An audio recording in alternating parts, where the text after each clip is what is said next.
Okay,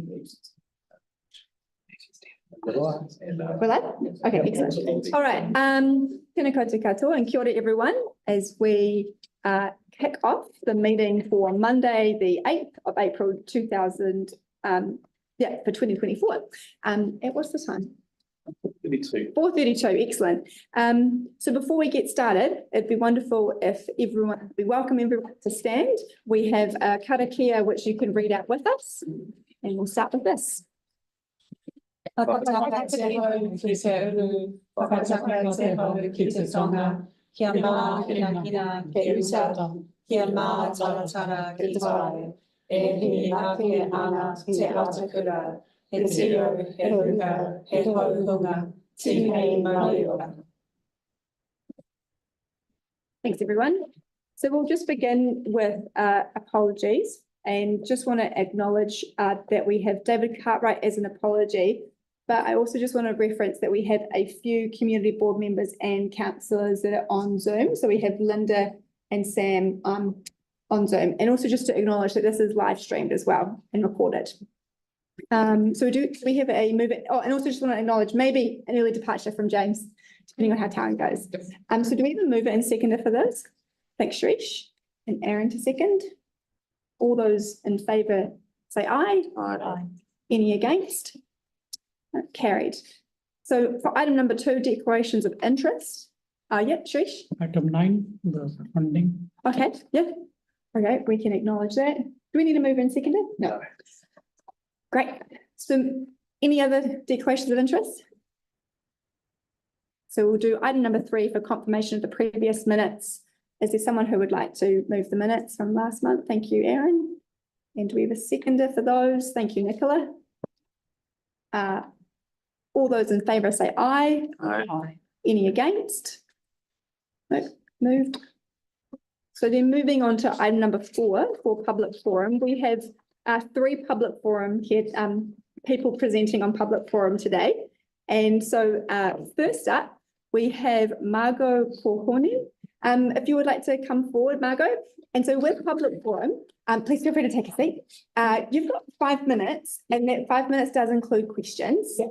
So we're not in any position to make decisions today, but we can, if there's anything we can do to assist with sourcing more information for you, or or see what actionable steps we can take afterwards. So yeah, we'd love to hear from you. You guys. Hi, so my name's Margot Korhonen. Oh, sorry, one more, Margaret. Do you mind moving to the middle? Just the microphone. Yeah, the microphone. Sorry. Hi, so my name's Margot Korhonen. I'm a Christchurch-based artist and muralist, and I also work in my day job as a marketing expert at a corporate in town. I have worked in community my whole life since I was about 16 years old, started in Brisbane, and I've done all sorts of things like play centres, school fundraising, worked with the Hiranui Trails, doing a bunch of their trails and signage and things like that, and networking, all in community outside my normal day job.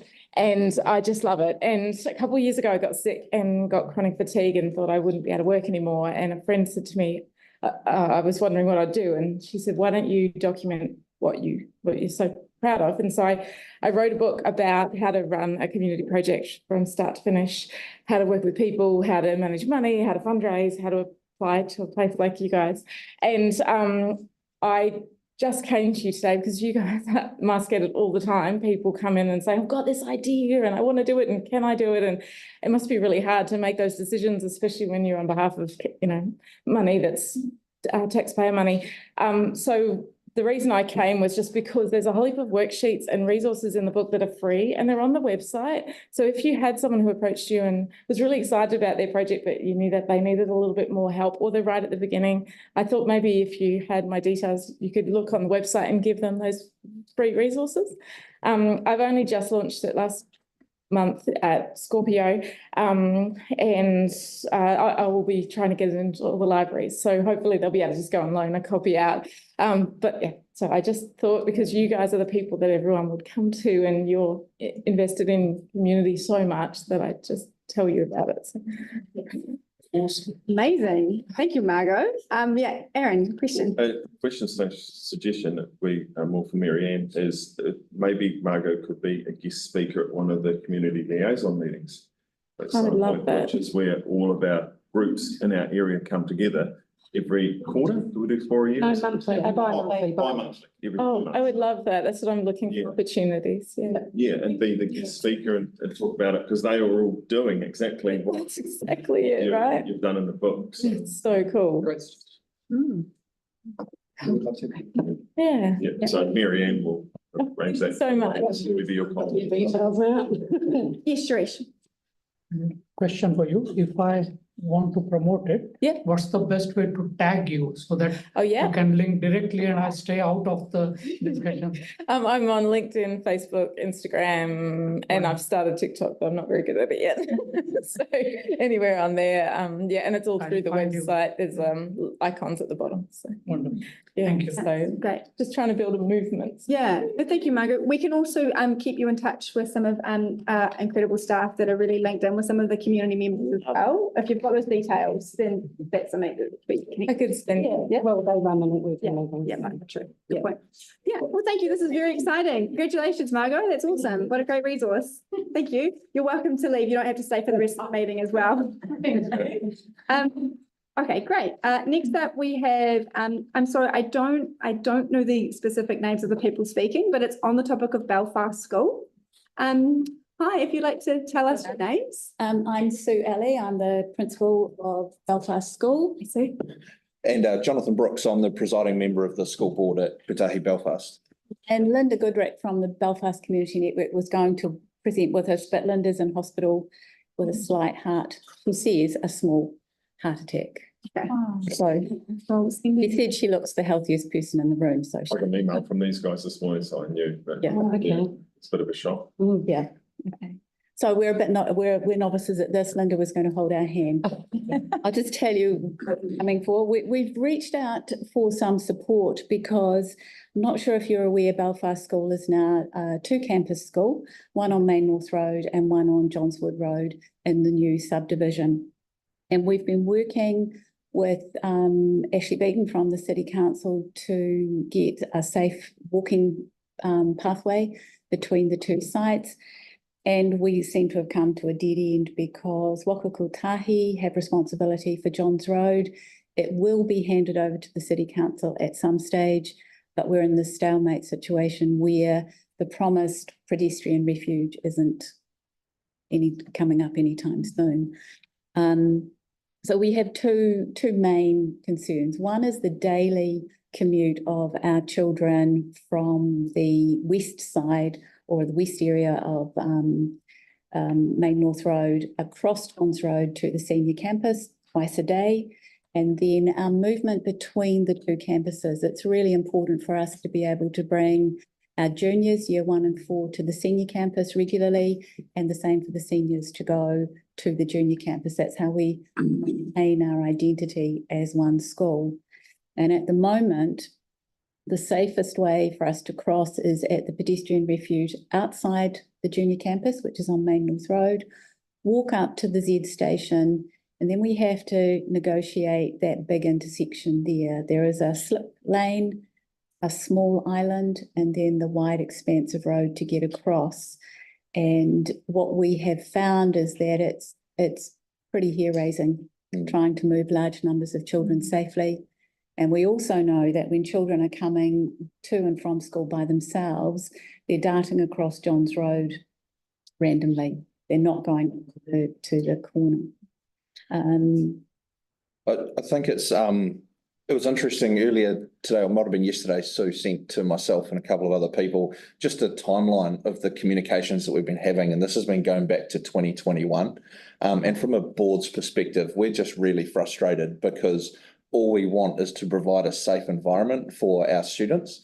We've got responsibility for 447 students right now with significant roll growth coming. And we just don't want to be in a situation where, unfortunately, one of our students gets hurt or potentially killed on a busy road. So I think it's been awkward because we've actually had pretty good engagement from the people we've been dealing with at the council, but there's been a lot of this is coming, and it was okay for it to be coming while the second campus was being built, but now we're operational.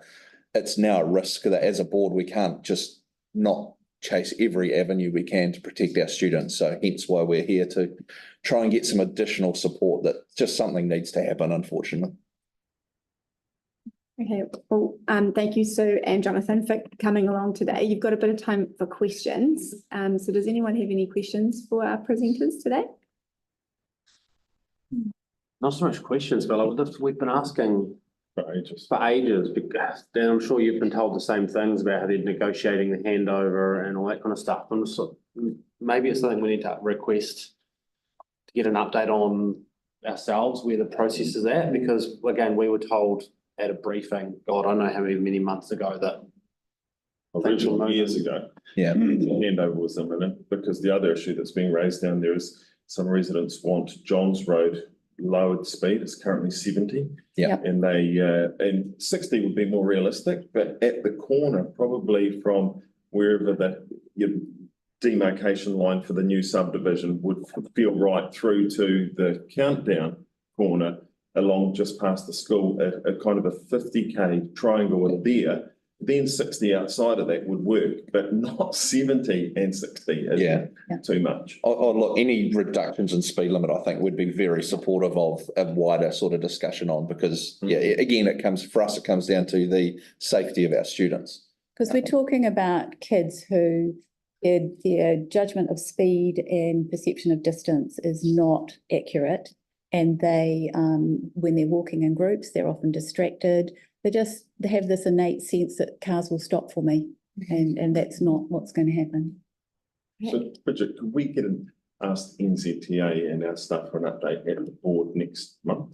Just on, then come to please explain on the timeline and what the hold up with the handover is and the process going forward.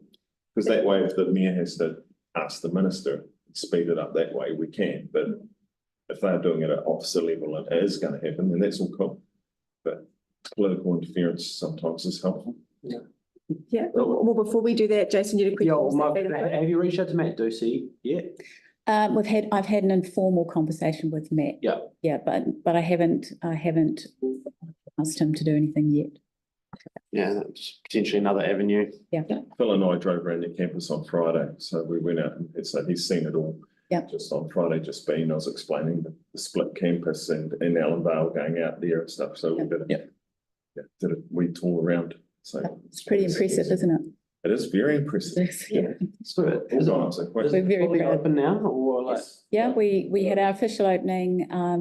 Matt opened it for us on the 21st of February. So it's been operational since the beginning of the school year, and the kids love it.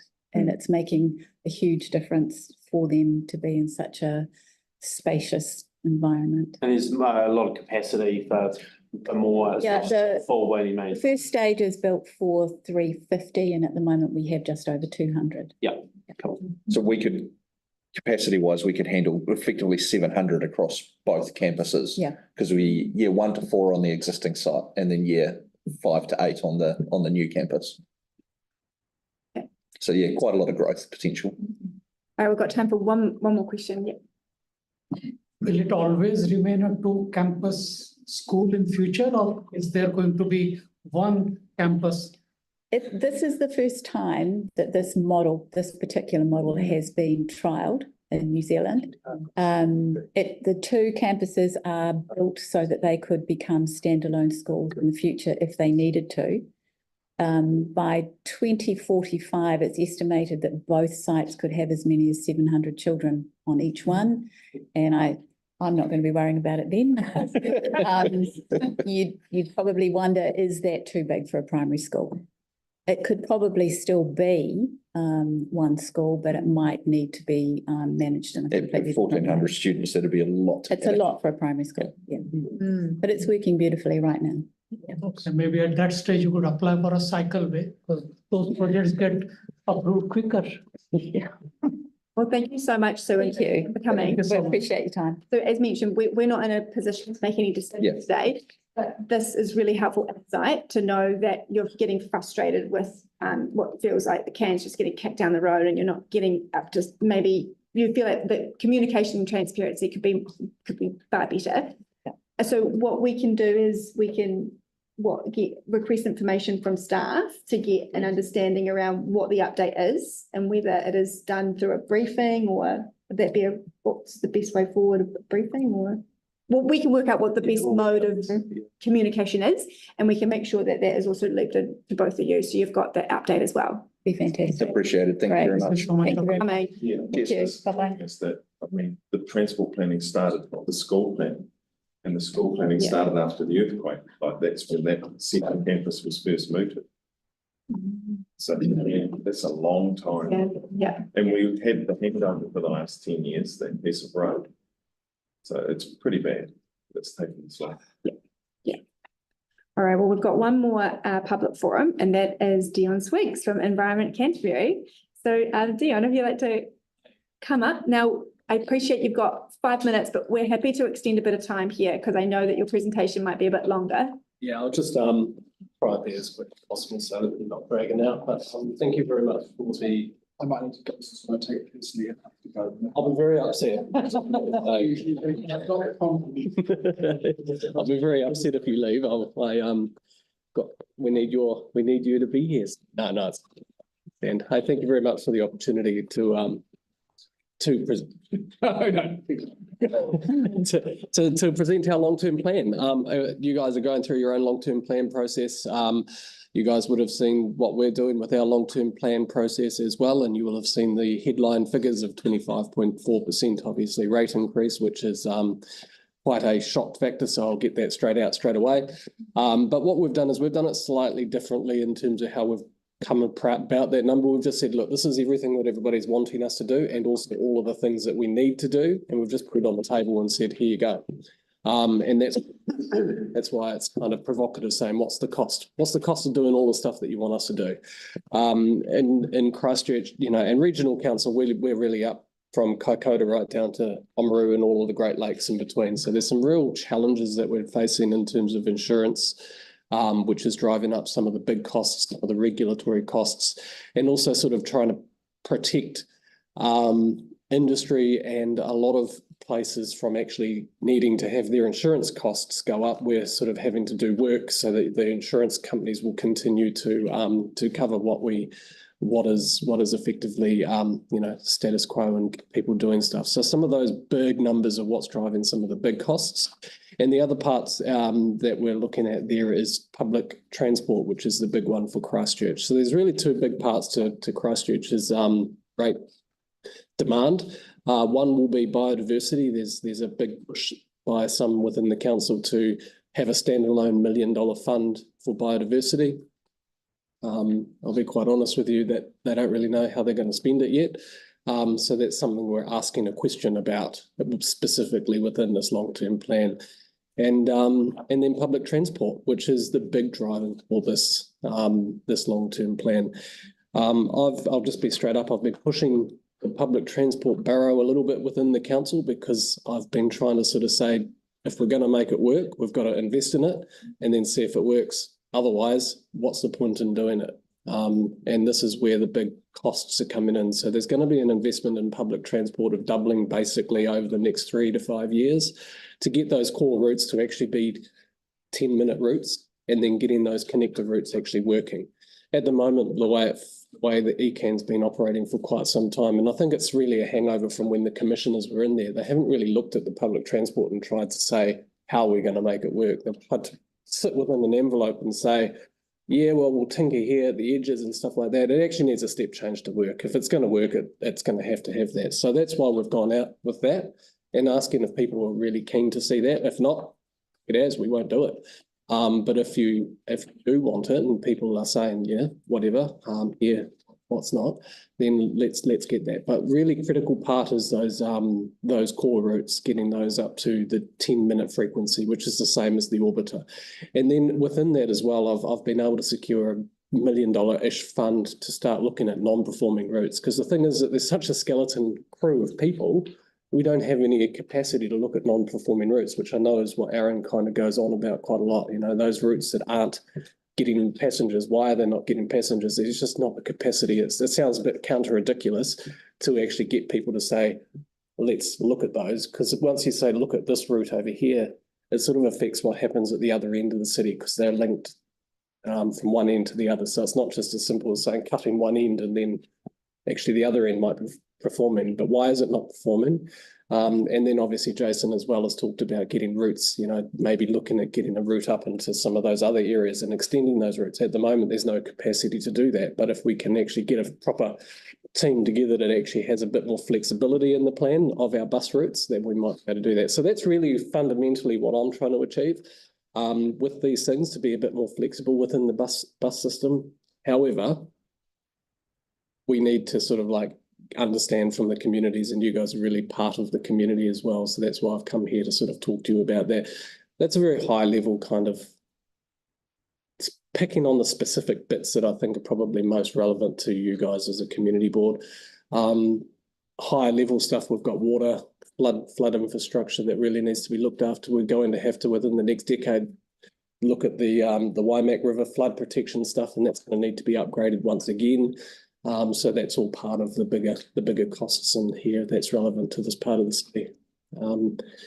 If there's anything else, I actually might just open it up to sort of question conversation. I could probably keep talking forever, as you could probably appreciate, but I don't want to sort of predetermine my thoughts onto things. That's really useful. Yeah. All right. Yeah, we've definitely got some questions. So is that with Suresh? There was, before the parliamentary election, a lot of media coverage about the high-speed rail or whatever it's called through the Hornby, Riccarton, Belfast. Is it part of this or is it? Yeah, outside of the metro, Light sorry, the light rail? no, it's not light rail. It could be light rail. It could be with the end product hasn't really been decided, but it's the mass rapid transit. The mass rapid transit would never work if we don't get the upgraded bus system that actually works in the city in the first place. So that's actually why we're kind of going down as well, saying, well, if the bus system works in the Christchurch, then mass rapid transit would work as a link into all of those kind of things. Otherwise, we're just going to be wasting money. If we get down to if we actually invest in what's called PT Futures, which has already been signed off by the councils and all of the other partner agencies, and I can share the frustration with NZTA because I tell you what, they're quite problematic as well from our point of view. But mass rapid transit's the next step, and so that will come. Probably, look, I'll be quite honest with you, it's a long way down the track and it's billions of dollars worth of investment. But the first part of that is getting designations and all of that kind of stuff along the route, which the government GPS has not put any funding, not put any limelight on it. And if you look at what's happened in Auckland and Wellington, they've literally just put on ice any sort of mass rapid transit. And the other thing that's quite disappointing as well in terms of if I go down that track is that the new government policy statement hasn't got any investment for public transport infrastructure for Christchurch.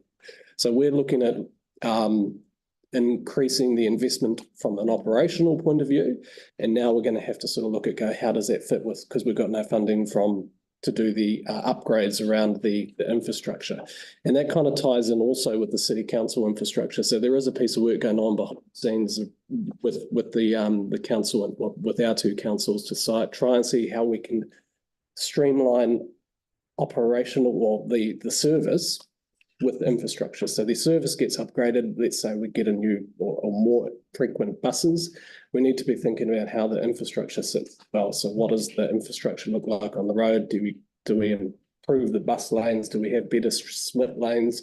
Do we change the cycle sort of things or the priorities and those kind of stuff? So there's a whole lot of questions and time being spent to better do that, because otherwise, there's just we're going to have what's happening in Riccarton at the moment, where some decisions are being made and then all of a sudden you go, we're spending all of this time and money putting bus lanes or buses on, and then you're just actually slamming them in and just putting, it's just not going to work. All right. Any other? Yeah, Jason? Yeah, so in terms of the example that I've had is quite a few people in our community are keen for a public transport link to Rotorua in the summertime, because there's no safe way to cross Johns Road and no public transport there for people. So would the best way for us to engage in that is to try and drum up a bit of community awareness, get them to submit on the ECAN LTP in that process. Yeah. Over the next week or so. Yeah, so that's exactly what, that's the next step to what I was going to say just before I sort of run out of time. But if you guys have thoughts as a board, put them in, put that stuff like what you've just talked about. You could do it as a board. I think James was saying, you know, do we try and as a board say is your rates increases is too much? In terms of dollars, it's about 2 to 3. It's actually for most of the people in around this part of the city, it's about $2.80 a week. It's not I mean, every dollar is counting at the moment, but ECAN's had such a low rating base for quite some time and they haven't really looked at uplifting. The 25, it's actually Christchurch City's rate increase is around 17%. The big rate increases are actually in the rural parts of the country or the rural parts of our region where the flood infrastructure needs to be upgraded. There's some of those places are looking at doubling the rates just to pay for some of that work. But yeah, coming back to what you were saying, get a submission, and if people are specifically wanting that, just do a simple submission saying we want you to look at the route, but more importantly, say that you want us to have that ability to.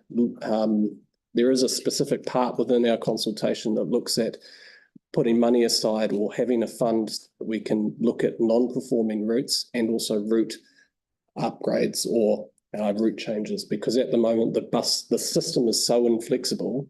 There's just no way you can get these things in it. That's one of my biggest frustrations. Aaron, yeah. So a couple of questions, Dion, on public transport. Oh, yes, I knew.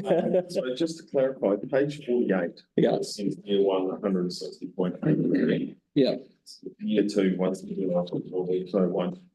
Is that the amount including the year before, or is it the amount added per year? No, that's just, it's not cumulative. So that's how much the actual each year. So it's not added on. So that's what you intend to spend Yes. this year is including what's currently already. Yeah. So at the moment it's 141 million. Right. And So option 1 would go up to 160. Right. Now you said before you're going to double the spend. Yeah. Because that's the council's, this is just the council's cost. So there's Right, this is also, not the fare box. that's not the fare box. That's not government. also the money that people put in at, you know, for their, you know, for the fares and stuff like that. Okay. Yeah. So then, you said that you're going to double the number of services. Is that what? Double the, yeah. So the core routes, and I don't know if there's I think there's a map in here. There will be somewhere. The issue is these things. No, there's nothing else. It's actually in the other one. Yeah, you're right. The core services, which is that kind of that big blah, blah, blah, the single digit buses, the intention is to have all of those as 10-minute services. Yep. So every 10 minutes on those core.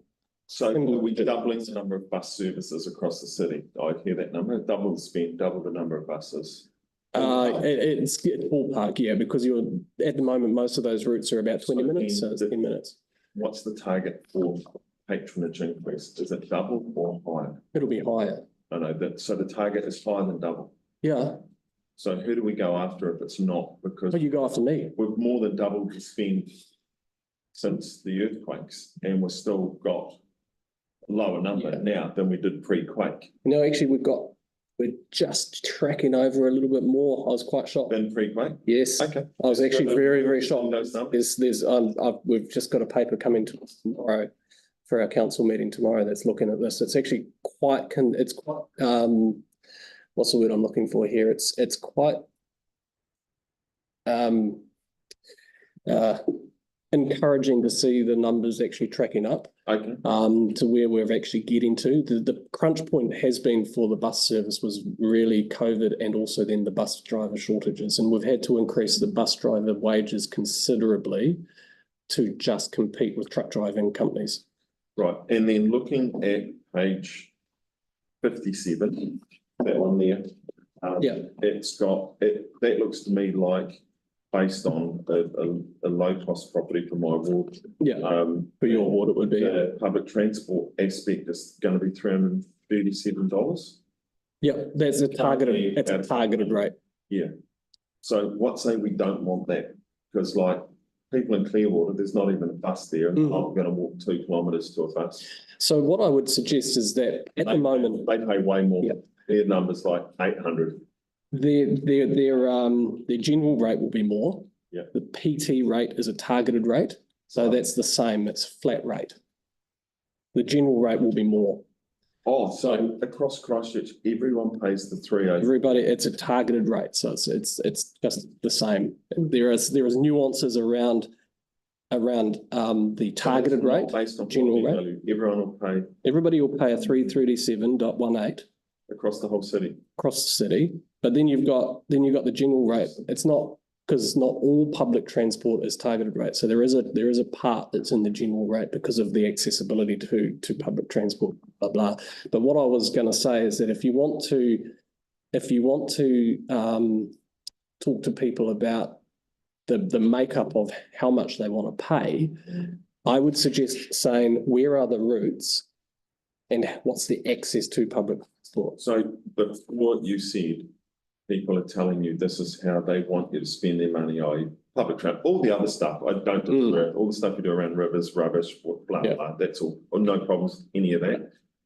Some have problems with the consents, but that's a different debate. Sure. But the PT one, who's saying they want more buses? Because only 3% of the population catch PT. Yeah, it's actually, that's a misnomer. So That's a miss. of them come in. Yeah, so that's a little bit of a miss. I don't actually know where the 3%. I think that's on all transport movements per week. So Yeah, it's so- not the total population, because So- you're not allowed to catch it once a month. So I mean, the last 12 months, and I'm only going on the numbers that I know that, Yeah. and you know, I know that numbers can be fudged or presented in a way that is, you know, makes things look better. But at the moment, we're looking at around 1 in 4 people in Christchurch have used the bus within the last 12 months. All right. That's not bad. Yeah, it's It's not bad. Could be better, but it's not bad. But we don't have a service, in my opinion, that's fit for purpose. Okay. This I've had service, friends come in that think our bus service is real good. They're from Dunedin and Auckland. oh, it's not bad, but in my opinion, it's not fit for purpose. We don't have it connecting, because we've got this hub and spoke model, and the biggest complaint that I have is that you got to get off, you got to get over there, then you got to change the bus and go over there. At the moment, when you go to this spoke or the hub or whatever you want to call it, you may have to wait 10 minutes or 15 minutes for the connecting bus, Yeah. or 3/4 of an hour. If we get those routes, the uplift on those routes, the main single-digit routes, you can then start to get the proper sequencing of the other routes, the double digits. The triple digits are a slightly different kettle of fish. I'll get to those in a minute. But the double digits will link up, and you should only have about a 5 to 7 minute wait max. Okay. Or most of the time you should be just connecting, you know, relatively straight on and straight off, if the infrastructure allows it as well. So this is where the infrastructure part is really important, because you don't, you know, the timing and frequency, if you're starting to uplift these things and you start getting buses stuck in traffic and all of these kind of things, it really starts to stuff up the sequencing. And the orbit is a classic example when it gets to around this part of the city, Graham's Road, around that area, quite often we'll end up actually having 2 buses there almost at the same time. And that's where the bus infrastructure does become quite important. Now, this is pretty bold, and I'm not saying this is going to be, you know, there's a lot of people who are going, that's too much. Let's scale the bus system right down. But we do have to work with what we've got. I'm really keen on, down in Timaru, a big part of what we're doing now is on demand. Well, it's actually the whole system is on demand, but it is extremely expensive right now. The subsidy for on demand down in Timaru is around $50 per passenger. It's ridiculous. So in the future, that is exactly what we've, you know, do we have ride share as a public transport service that's subsidised in such a way and things like that? These are the questions that I have in my mind, and I know we've been talking about it, but at the moment we do need to sort of sort this core stuff out first. And then once we sort that core stuff out, if it works, sweet as, we continue on with it. But I think we do actually have, in the next little while, going to have some hard questions around public transport, because the way it's working at the moment is not good. I've got a question, Yeah. Anzion. So before you mentioned that, you know, you're really passionate about it, and excuse me if I'm not going to use your exact words, I'm just Yeah. paraphrasing. but you're wanting to put a bit of investment into the, you know, the public transport Yes. system to see how can we get it to be working more effectively, Yes. which would therefore create demand, and therefore we've got a better system. Yep. And you're keen for there to be, you know, we've got to give it some time for that, you know, for that Yep. behavior change to happen, you know, to review, to see how those shifts are going. What is that time period? I actually think if we can do what's here, we'd start to see tangible, well, actually, we are already seeing some tangible uplift, and the one that is tangible already is the Route 7, which goes from Allswell through to Also is a busy road. and right up into, and up into the other part, what's it called? Queen's Park. Completely outside of this particular area.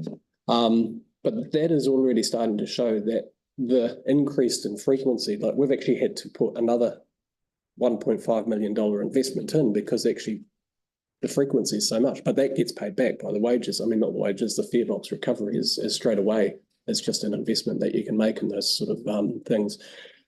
I reckon under this plan, we're probably looking at 3 to 5 years to see if it works, but I think you'd start to see immediate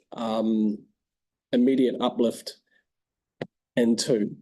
through the core routes. So is there appetite for when we see, like, for let's just say 5 years is the end point of, okay, if we implement these changes, nothing happens or there's no shift. Yeah. You know, we halt the project. Is it gonna, are you looking at a phased, you know, a staged approach? Because obviously you don't want to be building in all this infrastructure, hoping for demand, and demand, there isn't uptake, even if you wait for the time, you know, for there to be an uptake. Yeah, that is where the work that's going on behind the scenes is really critical, because that's where the connection in with the City Council and ECAN is quite important. And it's also Selwyn Council and Waimāero Council, Timaru, Ashburton, but specifically here, that's where this work is really important, because you have delegation on doing roads and other things. But when it comes to the bus lanes, I think it has to go back to the council. I'm not sure anyway. But if you make a decision outside of knowing what the investment that's coming from us, then it's kind of, it doesn't work. And also the same way, haven't been very good at telling you what the investment that we're making in these routes is going to be, so that when you come to do your decisions, you know exactly what's going on. So there's been a disconnect for quite some time, and the work that we're trying to do in the background is to try and actually line those pieces up. But it's not a huge amount of money into the infrastructure on the ground. It's about better aligning it. And so if it works and it happens, then I think it'll actually be a really good thing. But it's too early in this sort of stage at the moment to say, yeah, there's, you know, if it doesn't work, what does that look like? I think we're just having to sort of go, we don't have in my opinion, and this is not the opinion of my full council, but in my opinion, it's not all fit for purpose, and we do need to just get on and actually do what the council and ECAN and the other partners have agreed to do. And just a final question, if there's anyone else, I was going to just say, like, when you talk about those relationships need to be strengthened, so there is better communication, specifically, like, what can we do as a board to help with that? Is that with us, or is that with specific members around like within staff? Like, yeah, so there's a dual bit of work, and I think I've spoken to Aaron about there's work that needs to happen at a governance level, so between us and, say, the mayor and the councillors, and the boards as well will have to be in that, because you have delegation on these things. But more importantly, in my opinion, is actually the staff. We've both got, this is how ridiculous, we've both got transport operator groups within our organisations that fire off an email, but actually don't sit together in one. I think they've got one person now started to be seconded into ECAN from the council staff, which is very helpful. And that's the start, in my opinion, of actually making sure that when it comes to the main core routes, so we all know what routes they will be, what roads these main core routes will sit on.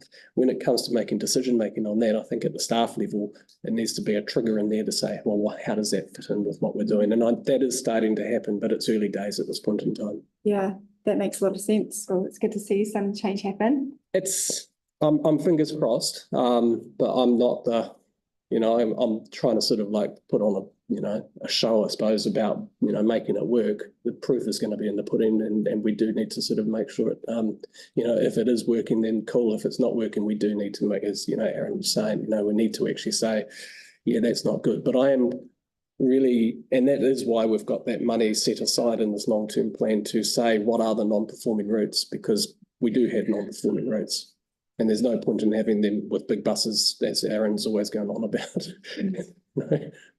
Yeah. All right, well, if there are no other questions. Yeah, Yep. last one. Route number 8 is a good example, in my opinion. Oh, Route yes. Number 8, the Yeah. port to port. Yes. Started with an idea. Yeah. There was good public interest in that. Mm. It took a while because of driver shortage, Yeah. etc. Now people are so happy that route is operating very well from what I know. Yeah. So It is working. Yeah, Route 8 is that's a really good working. example. Once you get the interconnection of all of those main single-digit routes to the same frequency as the Route 8, then those other routes will work. At the moment, they're not working as well as they could.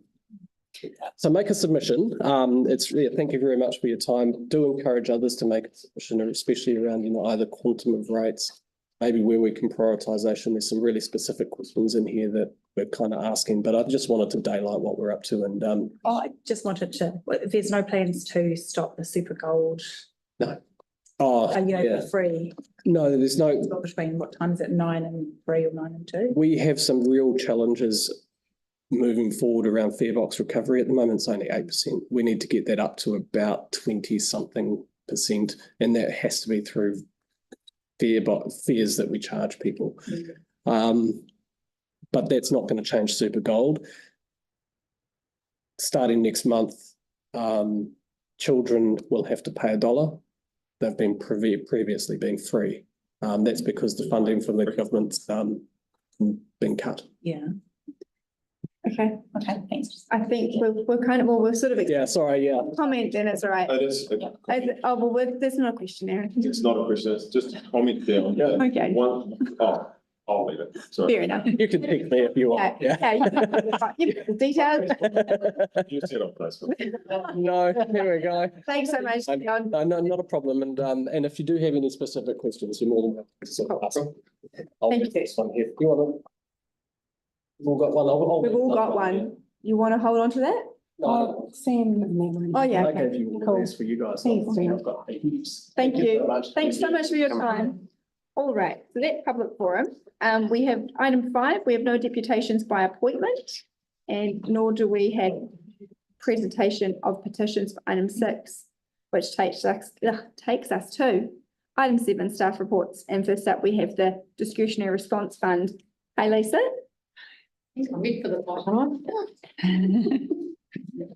DRF.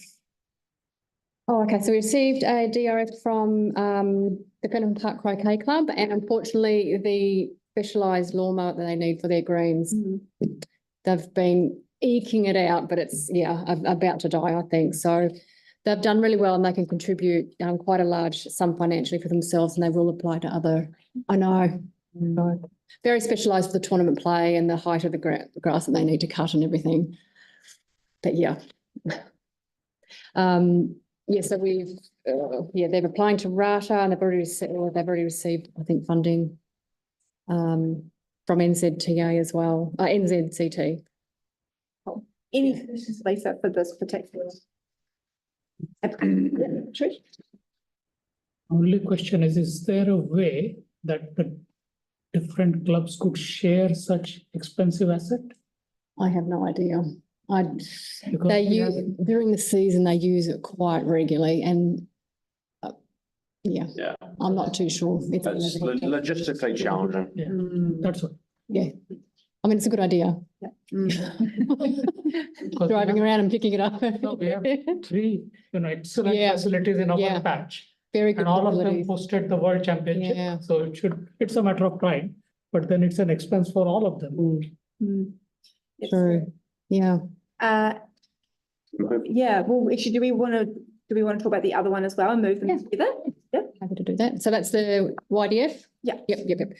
So Burnside High School, they've got their annual, The achievement event. oh, Oh, okay. yeah. So this is the result of a request from the board, a few meetings ago. You indicated you'd like to have a function to acknowledge the young people. So, at the time of writing this, there were nearly 70 kids that we'd funded. So, by the end of the financial year, we're probably going to be up to about 100. So, bringing a guest. We weren't sure of numbers. Looking at the Russley Golf Course and kind of basing it on what it cost us to do the Garden Pride. And of course, if anything's left with it being from our DRF, it'll get transferred over, carried forward into the next year anyway. So not saying it's going to cost that much, but to cover us, that was what I thought I would ask for. Nice. Okay, awesome. Well, Jason, you moved. Trish to second? Yeah. Okay, all those in favour say aye. Right. Any against? No, carried, which takes us to item 8 for the Youth Development Fund. Yeah. And so this is the Burnside High, their annual Spirit of Adventure trip that they've got 10 kids in our ward area going up to Auckland, and that's towards the end of June. Yep. Cool. Well, I'm happy to move. Nicola? Yes. All right. All those in favour say aye. Aye. Any against? No. Carried. Great, thanks, Paul. Thank you. Thank you. Cool. So then that takes us, Yeah. oh yeah, just acknowledge Sheree backed off from the table. So item 9 for better off funding. Okay, so I'll talk about the first application and then Lisa's got the second one. This is a contribution. You'll recall that we had a visit from Bob Shearing and Shona Willis from the Riccarton Bush Trust not long ago, and they talked about all the incredible development projects they've got underway, with a key one being that new boardwalk throughout the whole area. So Horseville Hornby Riccarton, out of their Better Off Fund at their last meeting, approved $35,000 towards it. It is officially in their board area, but it's right on the opposite side of the road to our board. So this is a contribution towards it, and a lot of people from our board use that facility anyway. That's the first one. And the second one is from the Belfast Netball Club. So they have been using a storage shed at Sheldon Park along with the Burnside Rugby Club, and it is in dire need of renovating. They don't have a ceiling, so therefore we've got a lot of water and everything coming in, as well as birds flying in and destroying, gear and equipment and uniforms. So they spend a lot of volunteer time trying to clean it up, and money replacing ruined gear. So we were kind of talking to them about this, and they spoke about the wider benefits of the facility as well. So it's not only for them, but there's other clubs and sports that use the park that will use it for storage as well when they're running tournaments like pickleball, tennis, cricket, touch, rugby, marching, and any other sports or events that are held at that park will have use of the facility as well. Yeah, structurally really sound, and they did look at replacing the building, and the builder just said, no, it's too structurally sound to replace it all. So let's just kind of fix it up and renovate it for you. Put a proper ceiling on roof. Yeah. Great. I'm happy to move. Who's seconder? Second. Thanks, Jason. All those in favour say aye. Aye. Any against? No, carried. And thank you so much. Thanks, Marianne. All right, which takes us to item number 10 for the board area report. Yeah, happy to take the report as read, and any questions? No questions. No? All right. We had a great Garden Pride Awards the other night. Yes, good point. Special thanks to Katie. Really enjoyed it. Got really good feedback. The feedback forms, the evaluation forms were all really, really positive. So it's good. It's good. Thanks to the staff for running a very Slip. Yeah. She's good. All right. Well, I'm happy to move the report. Anyone to second? So Nicola's head shake first. We'll do Nicola. All those in favour say aye. Aye. Any against? Carried. Great. And then item 11, elected members information exchange. Anyone who would like to share? Aaron, did you have anything?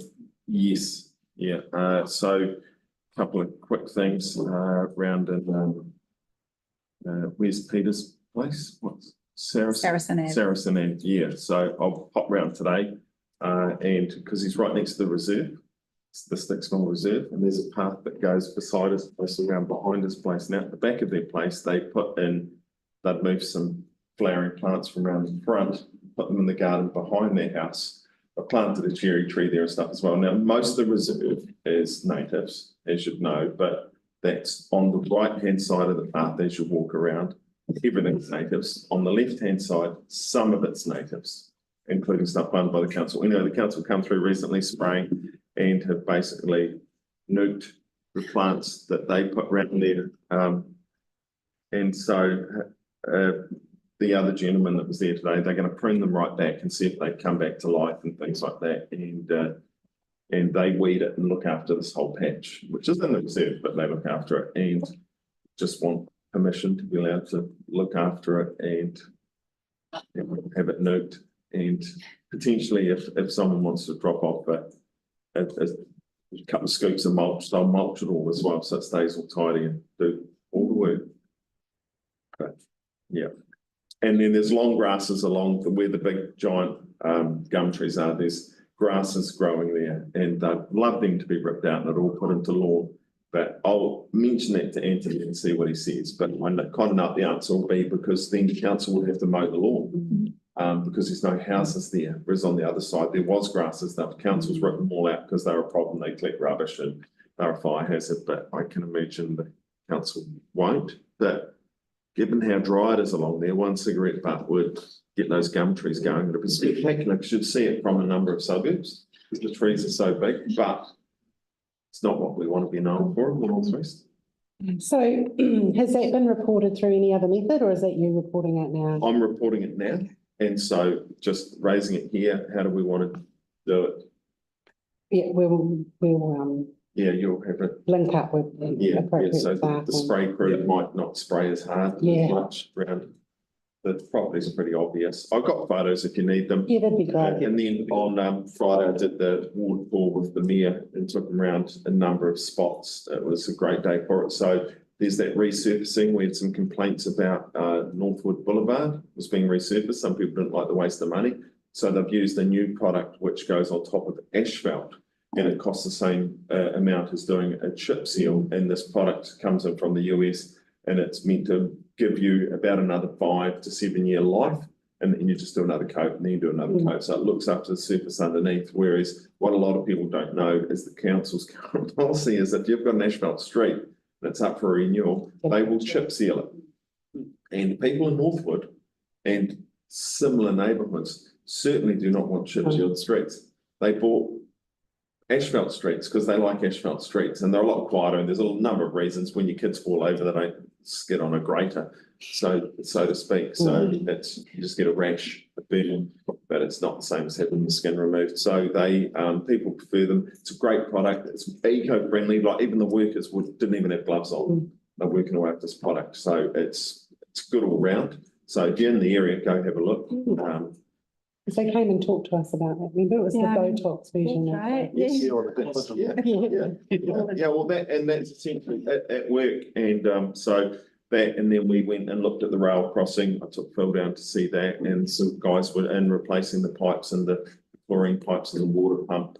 We won't make that so public, but they get changed every 7 months. All the pipes, because it's so strong it corrodes the pipes. All the plastic ones that pump the chlorine in. But that aside, and took them and saw all the skid marks down where that lady's got the thing going. So, and then we went to the cemetery and we're going to request, and I don't know whether we do that here, but a lady's been asking for a tap and some rubbish bins, and I thought it had been done, but it hasn't. So all the new end has no tap, has no rubbish bins. And Phil's out there and he's talking to the sexton and he's like, you've got a digger. Just kind of like whip the trench through here and just pop the tap over there and stuff. So it is very sortable, and the sexton Ian, he's all for it. But there's really elderly people obviously at cemeteries and people on frames and things like that, and they just walking 100 metres with water and rubbish is a lot. So it would make sense to do the new end, and it's beautiful in there for anyone that hasn't been before. So, and it has toilets for people on the cycleway and all sorts. You know how the cycleway goes on the motorway, it's right next to the cemetery. They can pull in, they can use the toilets. It's quite the facility. Thanks, Aaron. All right, anyone else? Yes, Jason. So there was there's been a bit of an issue with the, what do you call it? The cleaning of what are they? Oh, and Northwood, Yeah, Brick Box. yeah, because apparently they need a permit to clean them. And so there's just been a little bit of a bureaucratic hold up there, which I'm sure our more than capable staff are working through with the various people that need to be to figure out what we can do to Which permit that up. we need? Which permit we need? Yeah, It's form B, not form A. That's the Yeah. problem. It's yeah, then they put. something along those lines, I think. So that's a little bit frustrating, and still waiting to hear back from Matt Ducey's office just around organising the catch up with the Kiwi Rail peeps out there. Kiwi Rail have been in touch to say, is he still wanting to meet with us or what? Yeah, so it's obviously his staff member hasn't Yeah. liaised yet, so I'll chase up with that. And the mayor's keen to attend that as well, so. Yep. All right, Jason, Nicola. This is just to say that I've been attending a meeting with run by Karen, and she all about the trying to create a Burnside directory similar to the Brindwood Banter, and things are moving along quite nicely thanks to Karen and a few other people that we've got to together to hopefully volunteer some of their time to, once things are up and running, to help maintain our website and a directory. I've had quite a few people contacting me about fly tipping. And I think it's a problem. It's not just a problem, it's everywhere. There's in certain areas, there's a lot of it. And so this is just a general comment. I think before my time, there was a crime safety, like a newsletter or some kind of bulletin that was made. Do you remember, It wasn't a quite, newsletter, or was it it was a leaflet? feedback form, but kind of. No, you're talking about the safety flyer, the Yes, the fold-out safety flyer. flyer, and Yeah, so we're looking at doing it. looking at it, and so possibly we might put information in there about fly tipping, and I mean, a lot of people just dumping rubbish On the side of the road. on the side of the road. It's amazing how many Yes. people don't know what. No, that is. it's I know it's once you hear it, you'll hear it more. But it's everywhere. I mean, Somebody dumped the boat in Hornby. Yeah, they did too. a boat. Yeah, Oh, getting. a long way from the ocean. How can you dump a boat? Boat full of rubbish. Oh, that's terrible. But it is, and you can see it, and it's really frustrating for residents when you're living somewhere and you've got things dumped next to you and just left, and it's probably more prevalent, when students are leaving their flats and things like that as well. But just it would be quite good for people to know what to do, because some people don't realise don't know what to do. But again, then the council have to pay to pick up rubbish, and get rid of it, which is a real shame. So yeah, it would be good if people didn't light it. Yeah, no, thank you, Nicola. I've just got one thing to pass on, which is that had the residents catch up with council staff for Chisel Her Place, just with the big trees. So you may remember Bruce came along, and there were some other residents who came, and just that we saw the trees and just how extensively the damage is just horrific. And it was really great to have Megan there from council staff just to walk them through the process of what it looked like. So hopefully we'll get a report from the arborist, which will come to the board, and then we'll be able to make a decision, because she basically highlighted that her team can't do anything because until if or when the trees are removed, because obviously it's all about the infrastructure. So and that can't be addressed until the problem is addressed. So that was really good, and it was all of the residents were so thankful for Megan's time. And it was really great to have Megan there just to walk them through the process and to be, really clear and transparent and give them space to voice their concerns. So I want to pass on my thanks to Megan for that. Well, if there's nothing else, then we shall end the meeting, but we'll all stand for the final karakia.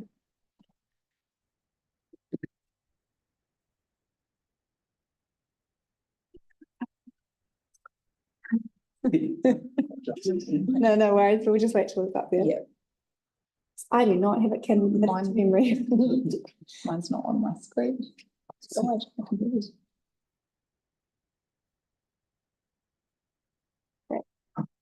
Thanks, Adam.